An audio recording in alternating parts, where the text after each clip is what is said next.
Hey everybody, Ryan here at etrailer.com. Today we're going to be taking a look at your best trailer wiring options for your 2018 Honda Ridgeline. Now we're going to have 4 different options as far as trailer wiring goes, and so we're going to kind of break it down in 2 different categories. Right here we're going to have the Kurt wiring, and this will be a 7-way style connector. Right here we're going to have Tekonsha wiring, again with a 7-way style connector. Then these 2 are both going to be 4-pole flat connectors.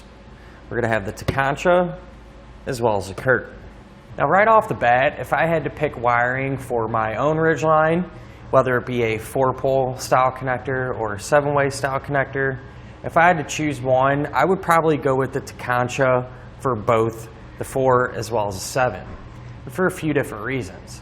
So let's go ahead and compare all of our wiring now so you can see the differences. So we'll go ahead and start with our 7-ways. Now the biggest difference that I found has to do with the quality of construction. If you kind of grab our Tekonsha wiring at the plug here and grab our Kurt wiring at the plug and kind of hold the 2 together, you'll notice that the wiring on the Tekonsha is much thicker. And in my opinion, that just makes it a little more reliable and should last a little bit longer without having to worry about it getting too beat up. Now one thing I do like about the Kurt kit is the fact that they give you a bracket to mount your 7-way plug to. It just makes it really convenient that the bracket comes included with the kit, but keep in mind there are many different types of brackets available here at etrailer.com if you need one to secure your 7-way plug. Now as far as the 4-way connectors go, all that information that we talked about with the 7-ways more or less carries over to these style connectors as well. If you just grab the Tekonsha wiring and feel it in your hands, it just feels a little bit better and a little more well built than the Kurt.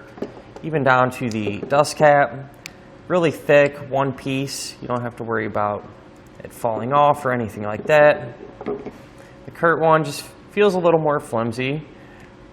But one thing I do like about the Kurt is that the wiring coming off of our 4-pole is going to have some wire loom pre-attached. So that'll help keep it protected and kind of give it a factory look, as opposed to the Tekonsha, which is just the plain wires. Now keep in mind, you can just pick some wire loom up if you want to put some over this and go for that different look.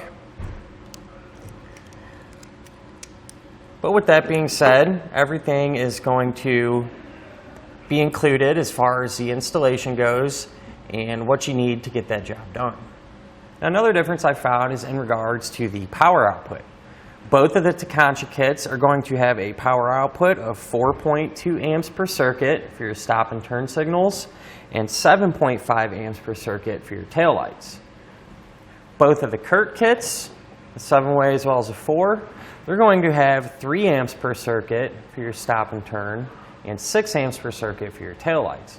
So more or less what that means is any one of these kits is going to have no problem powering up traditional style incandescent bulbs and no problem at all working with those newer style LED bulbs.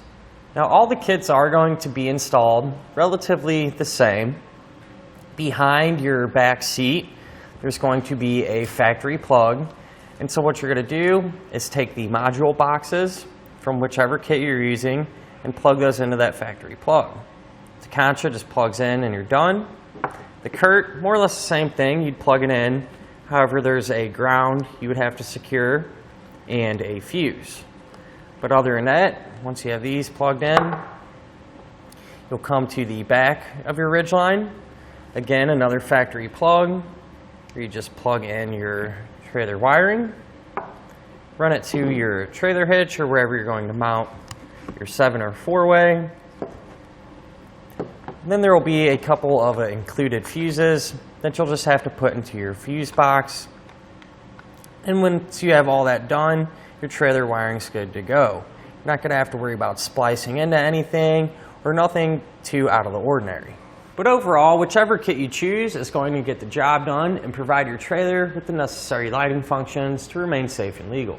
And that'll finish up our look at of your best trailer wiring options for your Honda Ridgeline. I hope you find this information useful and it helps you decide which wiring to get for your Ridgeline.